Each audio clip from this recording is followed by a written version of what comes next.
오전 두 번째 시간대까지 계속 지금 계시록 9장의 전체적인 배경을 지금 설명을 하고 있는 중이에요. 각 장절에 대한 강의 해석은 이제 이 전체적인 배경 설명을 일단 한 다음에 이제 할 거예요. 62페이지 하반부부터 읽어나갑니다.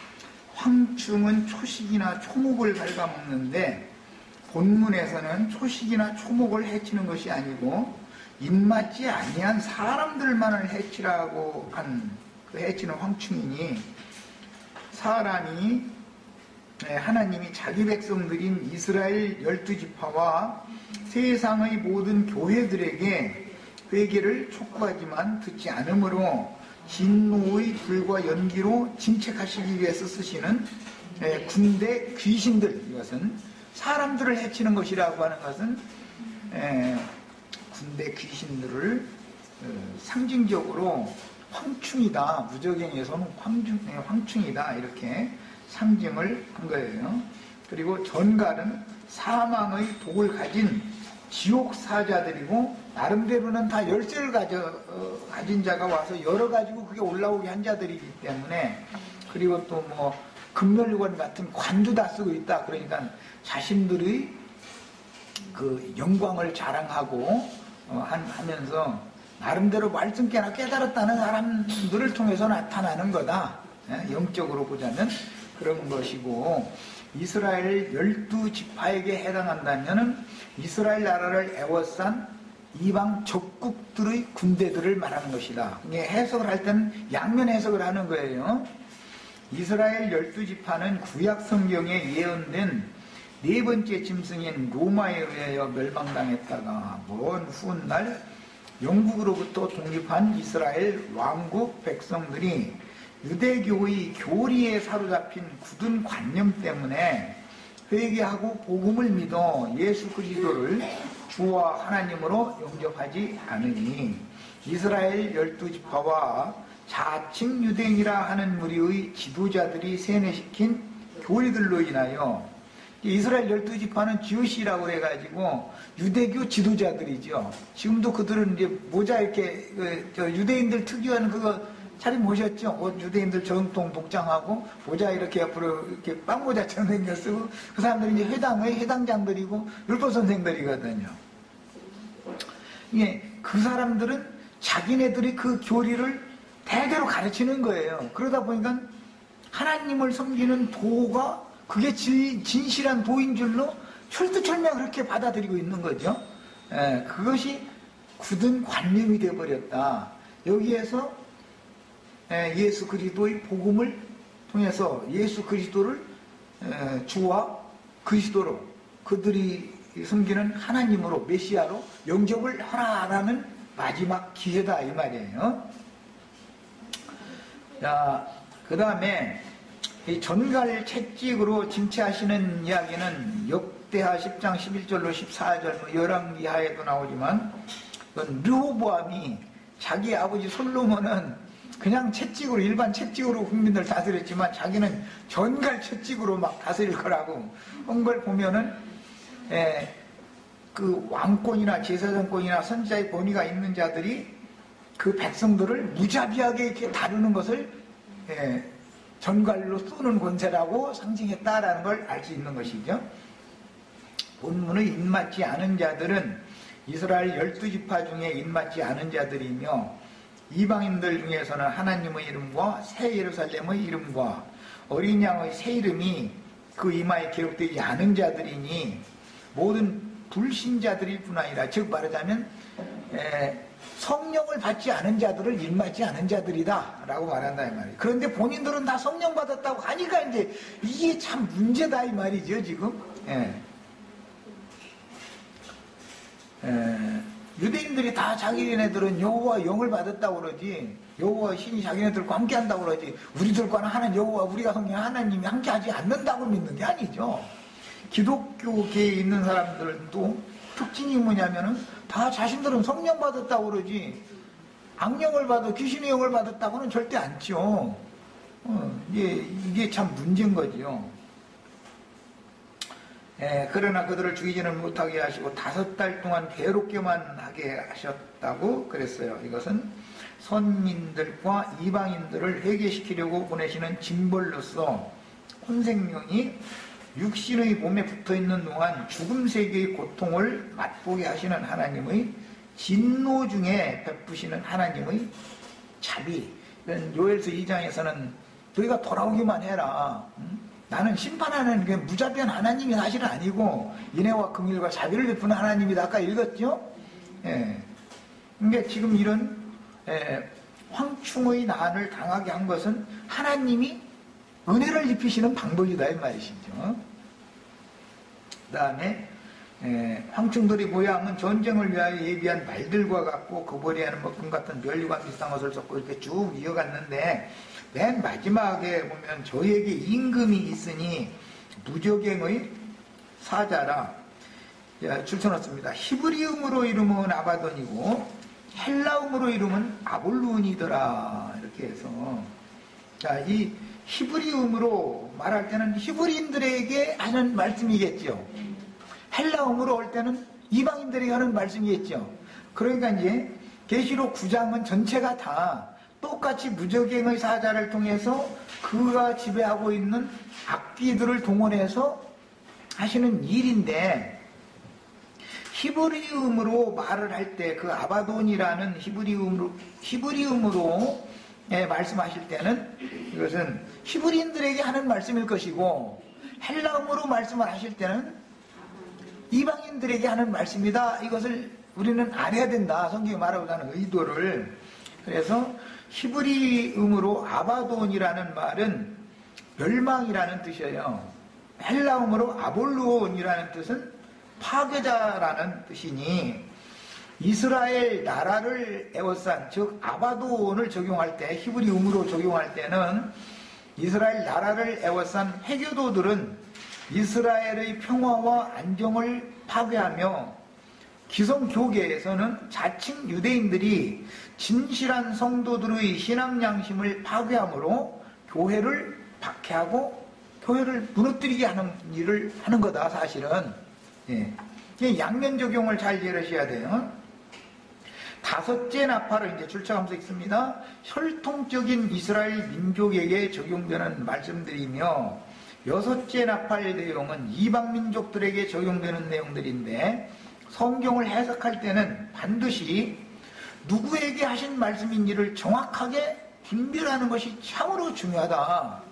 어떤 성경이 말씀하실 때 제자들에게 말씀하셨다. 바리새인들에게 말씀하셨다. 많은 무리에게 말씀하셨다. 누구에게 말씀하셨느냐 그 대상이 굉장히 중요한 것이죠. 예를 들어서 베드로 사도는 이방 땅에 흩어져 있는 자기 동족들에게 편지를 보내지요. 야고보 사도는 흩어진 나그네 된 자기 이스라엘 12지파에게 편지한다 이렇게 보내죠. 그러니까 이방인들에게 하는 말인지 이스라엘 12지파에게 하는 말인지 성경이라는 건 무조건하고 다 똑같은 게 아니다. 대상에 따로 있다 이 말이에요. 그걸 정확하게 구분해가면서 읽어야 된다. 물론 히브리인들에게 하는 말씀도 이방인들도 다 받아들여야 되지만 그렇다고 해서 역사적인 사실을 이방인과 지리, 풍토, 기후, 언어 모든 것들이 히브리인들과 이방인들은 다르죠. 그렇기 때문에 적용을 무조건 해버리면 안 되는 것이다. 그러니까 이번에 우리 지체들은 특별히 더 느꼈을 거예요. 계시록 7장에 14만 4천도 14장에 나오는 시온산에서는 14만 4천 그게 그거다. 그리스도 심판대도 1000년 2000 다음에 세워지는 그것이 뭐냐 심판대 그게 그거다. 이런 식으로 그러면 성경에 그럼 한 가지만 기록해놓지 몰라고 양면 기록을 몰라고 하나까지는 그럼 성경을 사람이 마음대로 그렇게 안 믿어버린다면 그건 이미 벌써 불신의 마음이 속에 있다는 거잖아요. 사람의 생각에 따라서. 못 깨달았으면 난 이게 잘 뭔 뜻인지 모르겠다. 왜 이렇게 2단계로 말을 했는지 모르겠다. 이렇게 말을 해야 하나님이 긍휼을 베풀고 은혜를 베풀어 주실 수가 있는 것이지.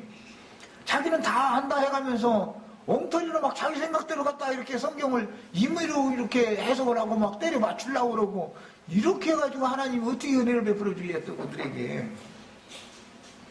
자, 그래서 성경을 해석할 때는 반드시 누구에게 하신 말씀인지를 정확하게 분별하는 것이 참으로 중요한 것은, 말씀하신 대상은 혈통적인 이스라엘 12지파와 12사도로 대표되는 이방인들의 교회로 구분이 되기 때문에 그런 거예요. 그래서 거룩한 성 새 예루살렘의 완성에서는 12사도들은 12기초석이다 그랬고, 12지파는 12진주 문이다 그러잖아요. 그게 그 12를 곱해서 144라는 기본 예루살렘 성의 치수를 만들어 놓고 거기에 1000배수를 한 것이 14만 4천이라는 수가 나오게 된 거예요. 이런 기본 원칙을 잘 지켜야 되는 것이지, 이것도 이거고 저것도 이거고 막 이런 식으로 하면은, 아니 손은 손이고 발은 발이고 눈은 눈이고 코는 코지, 눈도 코고 코도 눈이고 막 이런 식으로 아니 그게 말이 되겠어요 그게? 사람이 교만하면 이렇게 돼버린다. 그런 말을 또 계속 듣다 보면 사람이 혼잡해져 버린다 이거예요. 진리 분별력이 없어져 버리고. 다섯째 나팔과 여섯째 나팔을 대조하면서 읽어야 하는데, 다섯째 나팔은 히브리음이 적용되며 5달 동안으로 환난날을 감해 주셨다는 것과, 다섯째 나팔은 그렇게 되어 있죠. 하나님의 인을 맡지 않은 자들에게만 해치게 하지만 죽이지는 못하게 한다 이렇게 되어 있죠. 다섯째 나팔은, 그러나 여섯째 나팔은 헬라음이 적용이 되며, 이건 이방인들의 방언으로 증거되는 말씀이다. 나팔을 불어도 이방인들에게 부는 나팔은 여섯째 나팔이고, 이스라엘 12지파에게 부는 나팔은 다섯째 나팔이다 이 말이잖아요 지금. 예. 자, 환난 기간인 한 일회의 전 후반부로 반씩 적용되며, 하나님 새 예루살렘 어린 양의 이름이 그 이마에 기록되지 않은 자들은 귀신 들려서 우상을 숭배하는 신자들을 말한 거예요. 그 살인과 복술과 음행과 도적질을 하는 그런 신앙생활을 하는 기독교인들을 포함해서 인류의 3분의 1을 결론적으로는 죽였다라고 돼 있으니까, 다섯째 나팔은 죽이지 못하게 한다고 돼 있고, 여섯째 나팔은 3분의 1을 죽인다고 돼 있으니까 벌써 엄연하게 이게 내용이 다른 거죠 지금. 여섯째 나팔은 무슨 음으로 분다고요? 헬라음으로 부는 거예요. 헬라음으로. 똑같은 파괴자, 멸망의 아들이라는 의신 뜻인데, 데살로니가 후서에서 보면 멸망의 자식이라고 돼 있죠. 멸망의 아들이라고 돼 있지 않고, 멸망의 자식이 나타나는 때를 지금 말하는 건데, 먼저는 혈통적인 이스라엘 12지파에게 다섯째 나팔을 불어주고 그 나팔과 같이 이루어지고, 그 다음에 이어서 이방 교회에게 이 나팔이 불어져서 헬라음으로 불어지는 이방인들의 언어로, 방언으로 증거되는 영원한 복음 나팔 내용이다 이 말이에요. 여섯째 나팔은 이방인들에게 불어지는 거예요. 우리는 지금 다섯째 나팔을, 내가 히브리 땅에 가서 다섯째 나팔 부를 필요가 없죠. 히브리어 아주 동응에 잘하는 사람 주님이 쓰셔서 다 하실 거예요. 하나님은 능히 하시고도 남아요. 걱정할 것 없어. 우리가 그거 뭐 걱정해서 할 필요도 없어요. 자, 이제 원칙을 읽어봅니다. 누가복음 21장 20절로부터 24절. 너희가 예루살렘이 군대들에게 에워싸이는 것을 보거든 그 멸망이 가까운 줄을 알라. 그때에 유대에 있는 자들은, 이 말씀은 유대인들에게, 땅의 예루살렘 사람들에게 하는 말씀이죠. 명백하게 산으로 도망갈지며, 사실은 이 산이라고 하는 것은 갈릴리의 한 산, 예수님이 그곳으로 먼저 가셔서 제자들을 오라고 기다리는 곳이에요. 이제 이것은 뭐 이제 비밀의 이야기이기 때문에 이건 이제 다음에 할 거예요. 주님이 가신 산으로 가야 되는 거예요. 네. 성내에 있는 자들은 어느 성이에요? 예루살렘 성이죠. 나갈 것이며, 초원에 있는 자들은 그리로 들어가지 말지어다. 그러니까 이것은 팔레스타인 땅에 적용해서 하는 말씀이죠. 명백하게. 이 날들은 기록된 모든 것을 이루는 징벌의 날이니라. AD 70년에 이 날이 있었던 것처럼 계시록에 이방인의 때 끝 무렵에 또 한 번 이 일이 있는데 이것은 초림 때에는 이방인들의 구원을 위해서 그런 일이 있었던 거고, 재림 때에는, 흔히 말하는 재림의 완결기 시기에는 끊어졌던 이스라엘 나라가 다시 접붙이게 되게 하기 위해서 이 일이 있는 것이다, 이 말이에요. 충분히 이해하셨죠? 이런 것을 정확하게 구분을 하고 해석하려면은 계시가 필요한 거다, 이 말이에요. 이거는 그냥 글자로만 읽으면 이게 무슨 뜻이니, 왜 이렇게 말하는지를 이해하기가 어렵죠. 그날에는 아이벤 자들과 젖먹이는 자들에게 화가 있으리니 이는 땅에 큰 환난과 이 백성에게 진노가 있겠습니다. 이 백성에게라고 한 것은 주님께서 자기 땅 자기 백성에게 오셔서 하는 말씀이니까 이스라엘 12지파에게 화가 있다, 이 말이죠. 여기서는 그들이 칼날에 죽임을 당하며 모든 이방에 사로잡혀 가겠고 라고 그런 걸 보니까 이것은 이스라엘 12지파에게 한 말이지 이방인들이 하는 말이 아니죠. 예루살렘은 이방인의 때가 차기까지 이방인들에게 밟히리라. 이게 예수님의 예언이에요. 이 문제 때문에 이방인의 때 전기간 동안 이스라엘 12지파는 참 감람나무 가지에서 끊어졌었던 거예요. 네. 자, 주님의 예언들을 읽을 때 인용한 말씀과 같이 명백하게 그때에 유대에 있는 자들은 이는 땅에 큰 환난과 이 백성에게 진노가 있겠습니다. 자기 백성에게 진노가 있다는 걸 말한 거예요, 지금. 그들이 모든 이방에 사로잡혀 가겠고 예루살렘은 이방인의 때가 차기까지 이방인들에게 짓밟히리라 라고 증언하신 말씀은 문자대로 그 당시의 이스라엘 민족에게 적용을 해야 맞는 것이지, 이 말씀을 이방인들에게 적용하면 이게 맞지 않는 말이죠. 그냥 성경 해석을 멋대로 만드는 이유를 내가 지금 말하는 거예요. 그러다 보니까 이제 뭐 이방인의 때가 차기까지, 그 천년이 차기까지 이런 말을 그냥 무시해버려. 그럼 뭐 하나님의 말씀을 사람이 임의로 짓밟아버리는 결과가 되는 것이죠. 이것이 뭐예요? 반역이요 대적이다, 이 말이야. 이것이 시편이나 예언서에 예언된 말씀과 같이 주님의 떡그릇에 같이 손 넣었던 자가 발꿈치를 들고 반역을 일으키는 짓이다, 이 말이에요. 반역을 일으킨다는 것은 같이 있던 친구가 그런다고 그랬어. 시편에 보면 내 친구가 떡그릇에 함께 손을 넣고 있던 친구가 발꿈치를 들었나이다, 이렇게 돼 있잖아.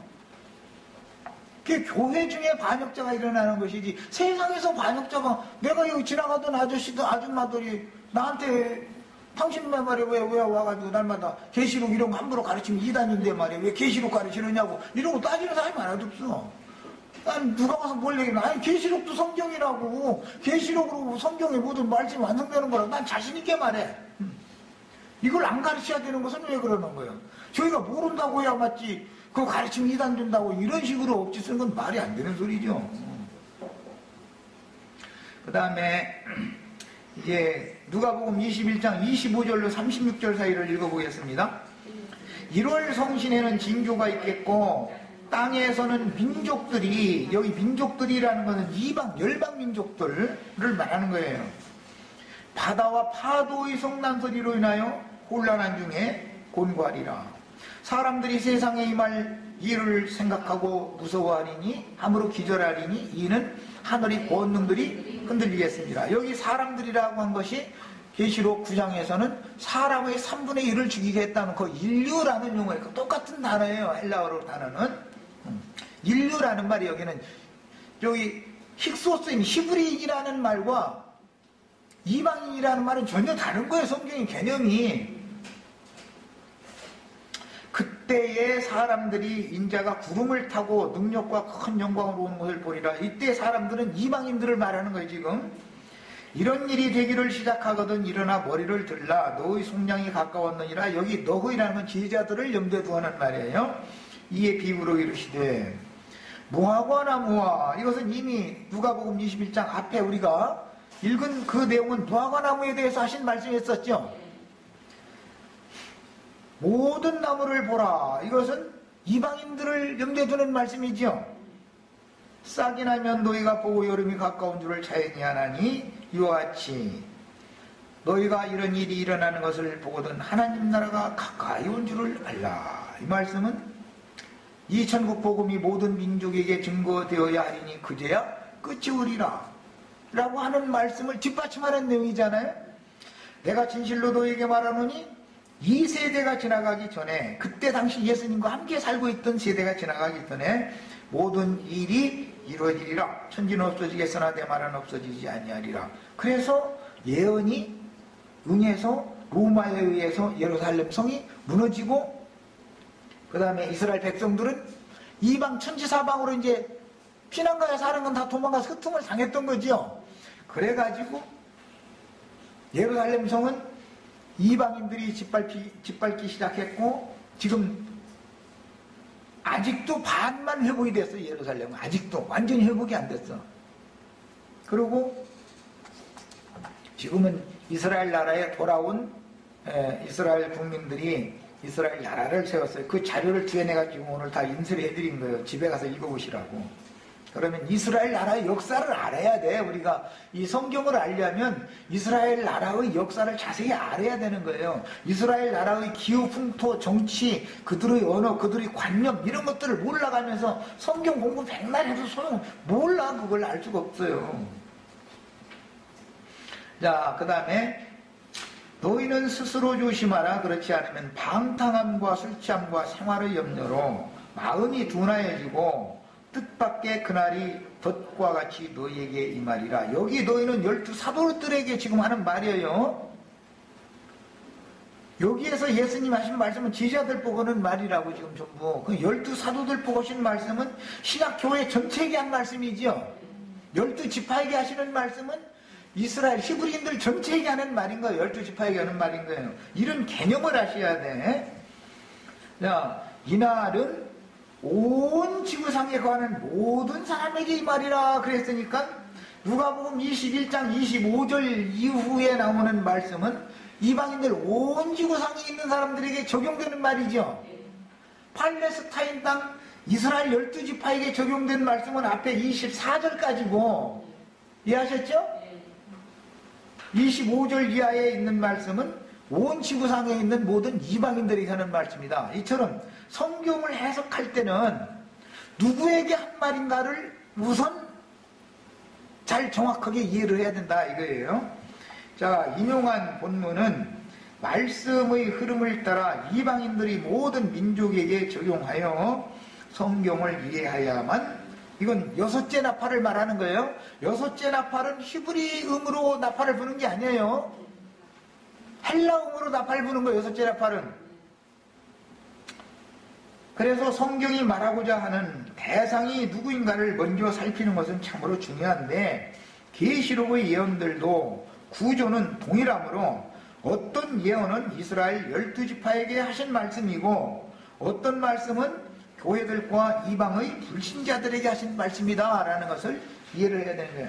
이스라엘 12지파와 아랍 민족들에게 이스라엘 12지파를 압박하고 이게 고통을 안겨주고 하는 군대라는 것은 이스라엘을 애워싸고 있는 오늘날의 중동 나라 그 아랍 민족들을 말하는 것이죠. 그렇게 적용을 할 것인지 이방 교회를 심판하는 도구로 쓰시는 바다에서 올라온 짐승의 10뿔들을 동원해서 음료를 벌거벗겨 불사른다라는 말을 하는 건지를 구분을 해서 읽어야 된다 이 말이에요. 이해하셨죠? 자, 하늘에서 떨어진 별들에 대한 기록이 나올 때는 타락천사에 대하여 말하고자 하는데, 하나님의 영광 보좌에서 쫓겨난 최초의 천사는 루시엘 천사였고, 마귀의 세계를 주장하는 천사들도 때와 장소에 따라 다양하게 쓰임을 받는 것을 알 수 있습니다. 계시록 9장에서는 타락천사는 무저갱의 열쇠를 받아가지고 내려와서 귀신들의 처소인, 그건 죽음 세계죠. 무저갱이라는 것은 무저갱을 여니 악기들 곧 황충으로 상징된 군대 귀신들이 올라와서 땅을 해치는데, 본문의 무저갱이 있는 땅은 소돔과 고모라의 왕이 지배하던 왕국 골짜기가 있던 사해바다 지역으로 상징이 되었는데, 우주적인 최후 형벌 장소인 지중해 바다를 의미하는 경우와 선민들의 형벌을 지적하는 사해바다의 경우는 해석을 달리해야 되는 것이다. 이건 내가 여러 번 말씀드렸었어요. 우주 전체적인 무적행을 말할 때는 바다 중심, 네 멸망의 자리가 거기에 있다, 이 예언인데 그거는 지중해 바다를 염두에 두는 말이에요. 이방 세상 전체를 말하는 거예요. 그러나 팔레스타인 땅 안에도 갈릴리 바다 저 아래쪽으로 가면 사해 바다가 있죠. 소금 바다.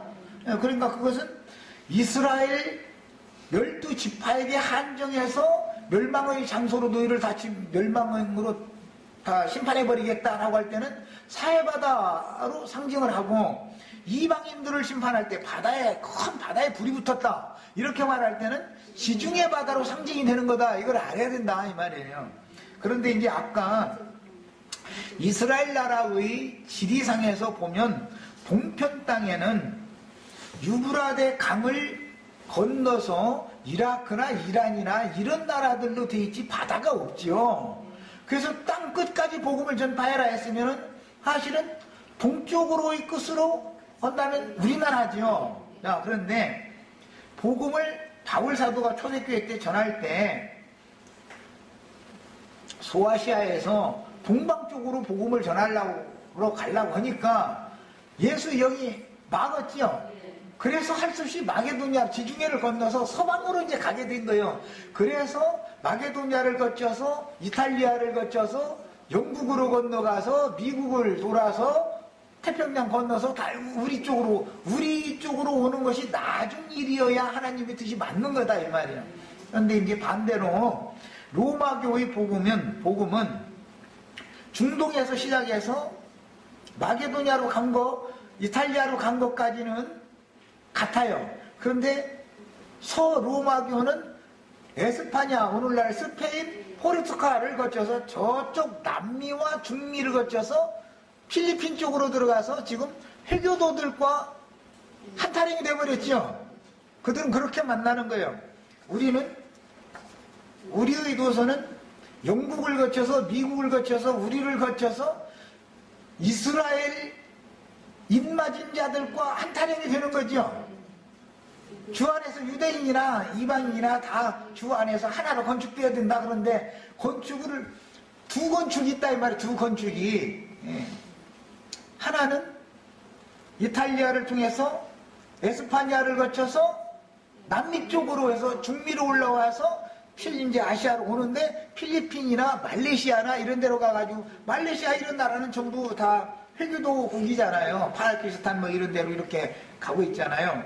그러면 영국을 거쳐서 미국을 거쳐서 일본 우리나라 쪽으로 와가지고 우리는 오히려 지금 중동 쪽에 복음을 전하고 있는 중이죠. 이 두 노선이 있는 것을 이제 또 잘 아셔야 돼. 영적으로도 그러다 보니까 싸울 수밖에 없는 거죠. 생명의 흐름이 노선이 다르니까 싸우는 거예요. 입맞은 이스라엘 사람들과 입맞지 아니하는 유대교의 관념으로 그냥 굳어진 사람들은 서로 사실은 안 맞는 거예요, 이것이. 그런데 입맞지 아니한 자들도 인을 맞게 해주기 위해서 아랍 제국 회교도들을 군대를 동원해서 손바닥 많은 이스라엘 나라를 지금 에워싸고서 계속, 그게 안식의 땅이어야 되잖아. 팔레스타인 땅이 안식이 없죠. 우리나라도 좀 숨쉴만하면 서울 불바다 만든다고 이러고 해서 하니까 안식이 없죠. 똑같은 저쪽 중동 지역에다가 이런 나라를 하나 만들어 놓고 땅 끝에다가 이런 나라 하나 만들어 놓은 것이 우연히 이렇게 됐을 것 같아요. 하나님이 인류 역사를 지금 역사의 주인이신 주님이 그분의 말씀을 응하게 이루려고 하는 것 같아요.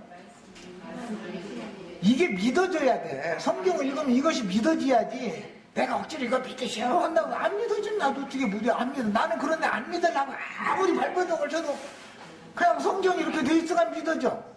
왜? 이건 계시를 믿음이니까. 계시로 깨달아진 믿음이니까. 자, 앞의 7장에서 이스라엘 12지파에게 인을 쳤으므로 본문에서 입맞지 아니한 사람들만 해치는 황충의 재앙은 팔레스타인 땅에 임하는 것임을 알 수 있고, 팔레스타인 땅에 재앙이 닥치면 전 세계의 모든 이스라엘 사람들은 크게 동요하지 않을 수가 없습니다. 지금 실제적으로는 이스라엘 나라로 돌아가서 나라를 재건한 이스라엘 백성들보다 흩어져서 이방 땅에 사는 백성들이 훨씬 많지요. 훨씬 많아요. 그래도 그들이 왜 안 돌아가요? 자기는 그 이방 땅에서 노력하고 고생하고 해가지고 생활터전을 이방 땅이 잡았기 때문에 안 가는 거예요. 고생하기 싫으니까. 그 대신 그 사람들은 헌금은 아주 그냥 물불 안 가리고 내요. 아주. 그리고 만약에 중동에 전쟁이 나면 우리나라 사람과 다른 것이 뭐냐면, 미국에 있는 이스라엘 유학생들은 우리나라가 지금 전쟁 나가지고 우리 백성들이, 우리 부모님, 우리 처자들이 다 죽게 생겼는데, 우리가 여기서 편안히 공부하게 생겼는 하버드생들이 막 다 영국의 스탠다드 옥스퍼드대, 또 뭐 스탠포드대, 이런 그냥 굴지의 대학의 아주 유수한 학생들이 다 본국으로 돌아간다는 거예요. 거기 전쟁만 나면. 4번 전쟁이나 4번을 다 이겼어.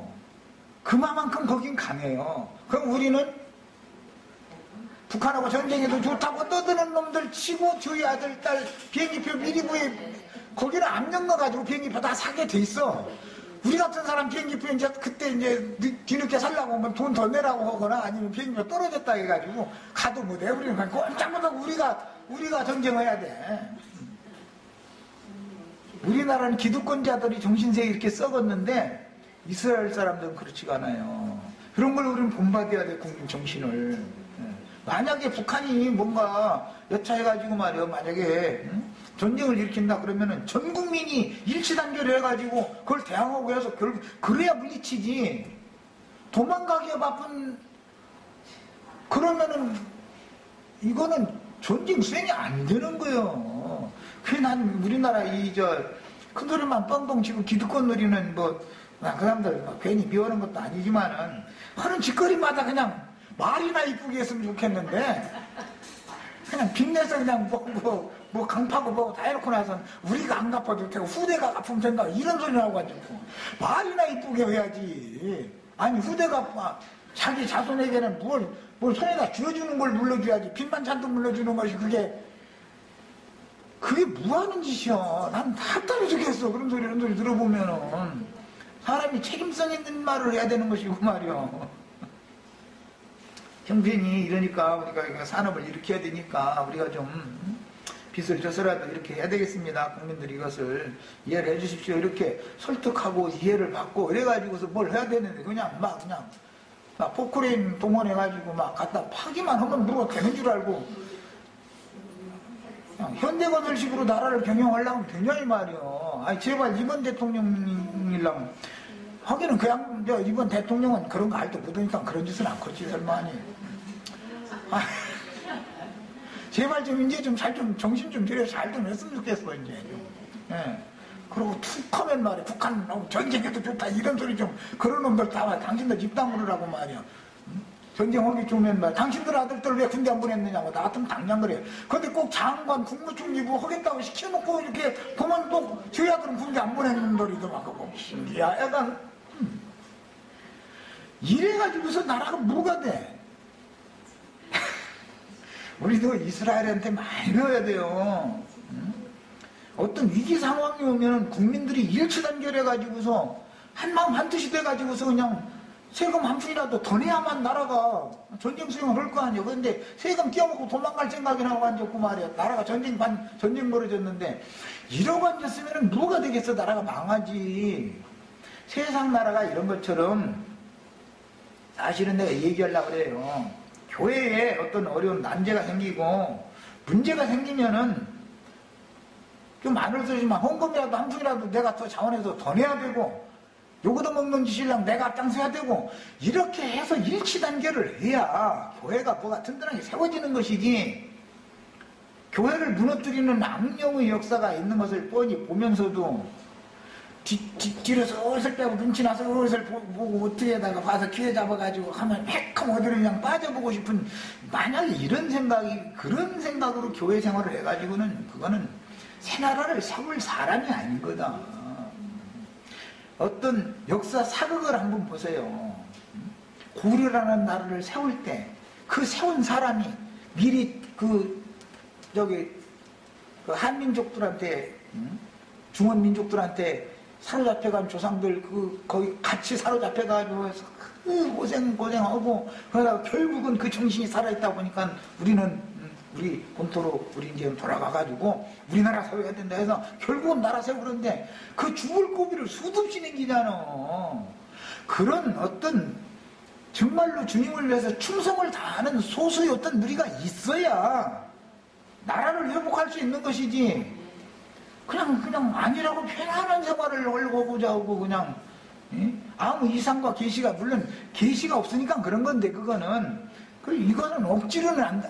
이거는 내가 아무리 외쳐도, 아무리나 혼자 발버둥을 치고 해도 이것은 계시 문제이기 때문에 내 마음대로 되는 게 아니구나. 난 이걸 철두철미에 깨달았지만 그래도 이것은 이상이 필요한 거예요.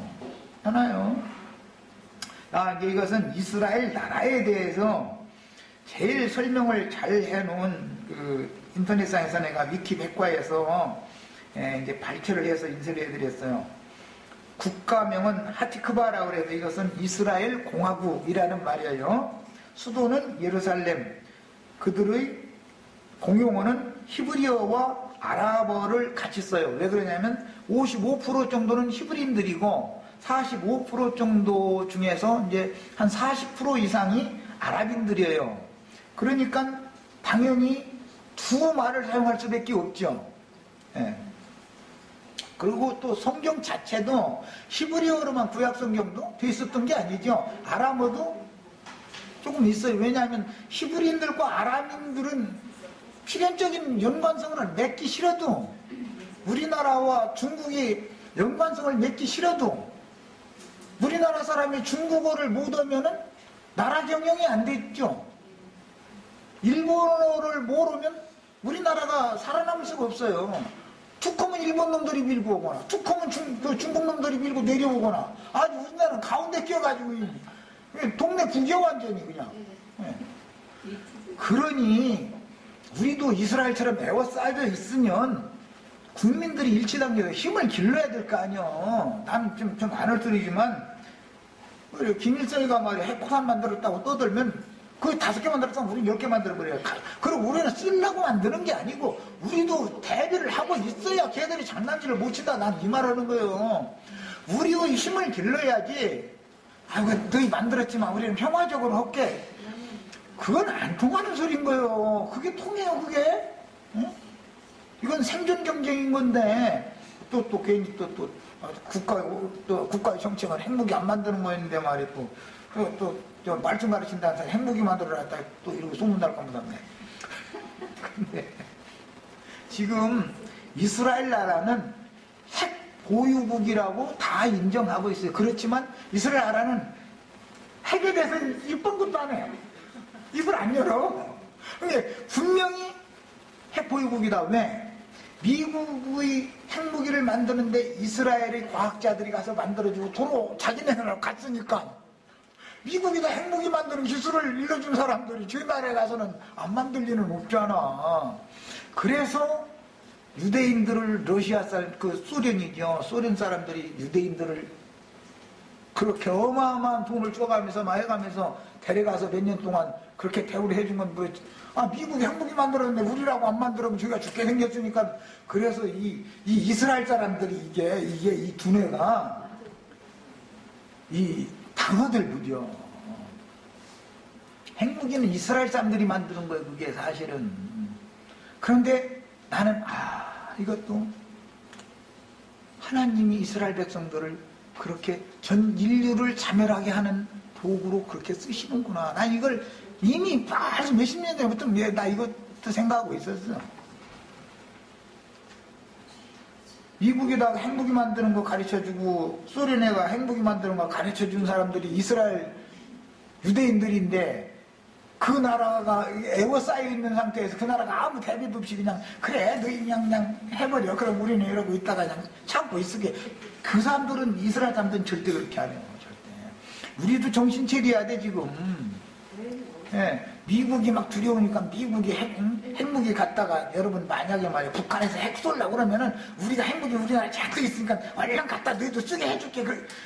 그거 믿고 있다가 야 너희 요만큼 아이고 손바닥 많은 거 반토막 내가 포기해버리고 말고 우리 이제 경계선을 일본 쪽으로 이렇게 그냥 잡게 우리 전쟁에 말려들지 않겠어. 그래버렸다면 우리나라는 그냥 나가는 거요. 미국 믿지 말아야 돼. 우리나라 스스로 모든 거 준비 다 해놔야 되는 거예요. 이것도 또 딴 얘기까지 나와봐야 됩니다. 국가 정책에 반하는 얘기인데 이거는. 우리도 이스라엘과 같은 정신을 가져야 된다는 게 강조하는 것은 교회 생활을 할 때 느슨하게 하지 말아라 이 말이에요. 원수 마귀는 모든 준비를 다 갖추고 있는데 악한 귀신 나라든 우리는 그냥 일본 놈들은 총 가지고 싸우는데 우리는 아주머니들 보고 땡볕치마에다가 돌멩이 이거 갖다 날리라고 군인들 보고 돌멩이 던지고 앉았으라고 그래가지고 이게 되겠어요?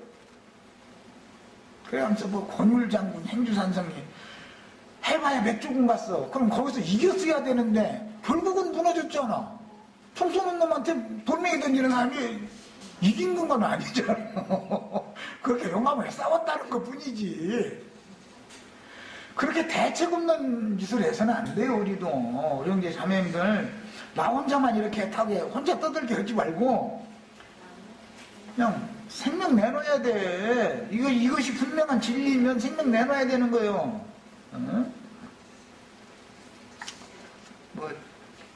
더 읽어나가겠습니다. 이스라엘 나라의 정부 형태는 공화제, 의원, 내각제를 하고 있어요. 그래서 정식 명칭은 이스라엘 공화국이에요. 대한민국은 민주공화국이다. 헌법 1조. 헤라자매 그렇죠? 대한민국은 민주공화국이다. 우리 적어도 헌법 1조는 알고 살아야지. 모든 권력은 국민으로부터 나오고 뭐 이제 이렇게 나가죠. 이 정도는 알고 살아야지. 농담하는 소리예요. 이스라엘 나라는 정식 국가 명칭이 이스라엘 공화국이에요. 그리고 의원 내각제를 해요. 우리나라는 이제 의원 제도를 하지만 대통령제를 하지요. 내각제를 하지 않고. 그러니까 이제 헌법을 고치자. 우리도 내각제로 하자. 대통령이 권세가 꼭 옛날의 그 제왕과 같은 혼자 모든 권세를 갖다 보니까 나라가 이렇게 자꾸 그냥 국민들이 인심이 그 사람 지지하는 측과 반대하는 측과 이래서는 안 되겠다 해가지고 국민이 화합을 하려면 내각제를 해야 된다. 이제 이런 얘기들이 나오는데 다 좋은 방안들인데 아직 권력의 맛을 보았던 권력층들은 그 권력에 맞들려가지고 이스라엘처럼 공화정을 해가면서도 의원 내각제 이렇게 합리적으로 모든 국민들이 동의를 얻어서 그것을 마땅히 해야 될 것이지만 국민들이 동의 안 해주면 뭐 할 수 없이 않고 이렇게 한다는 것은 지금은 어렵죠. 대통령이나 한번 하겠다 하면은 그냥 채권 찍어가지고서 나라가 비 잔뜩 지고서라도 포크레인 동원해가지고 막 파고 시멘트 갖다 퍼붓고 막 이제 하는 거야. 그만큼 대통령의 힘이 막 집중이 돼 있기 때문에 그런 것이죠. 의원 내각제에서는 이게 안 통하죠. 국민들 대다수의 그 의견을 모아가지고 중지가 모아진 다음에는 어떤 일을 하는 것이니까 시간도 걸리고 일이 빨리빨리 승척은 안 되지만 사실은 그것이 민주공화국인 것이죠. 말 그대로.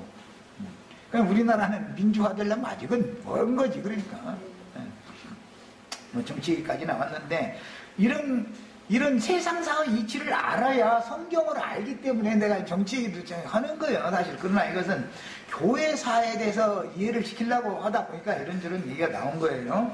자, 나머지 문제는 시간이 됐기 때문에 이제 우리 지체들이 다 가서 읽기만 하면 다 알 수 있어요. 이거 위키백과에서 이것은 내가 발췌해서 인쇄해드린 거기 때문에 1948년 5월 14일 날 영국으로부터 독립했어요. 그 다음에 2006년도에 어림잡아서 700약 20만 명, 인구 밀도는 평방미터당 333명으로서 세계 19위로 인구 밀도가 밀집되어 있는 나라다. 그만큼 땅은 적고 인구는 많은 편에 속하는 거죠. 예, 이제 그 나머지 문제들은 쭉 가서 한번 이것을 그냥 쭉 읽어만 보시면 돼요. 이런 정도는 알아야, 그래야 성경을 이해시킬 수 있기 때문에 내가 이런 자료를 해드린 거예요. 여기까지 하고 마치겠습니다. 이거 나머지 내용 그냥 갖다 휙 던지지 말고 다 읽어봐야 돼, 반드시. 예, 나는 집회 시간을 전략하기 위해서 이 자료를 해드린 거니까.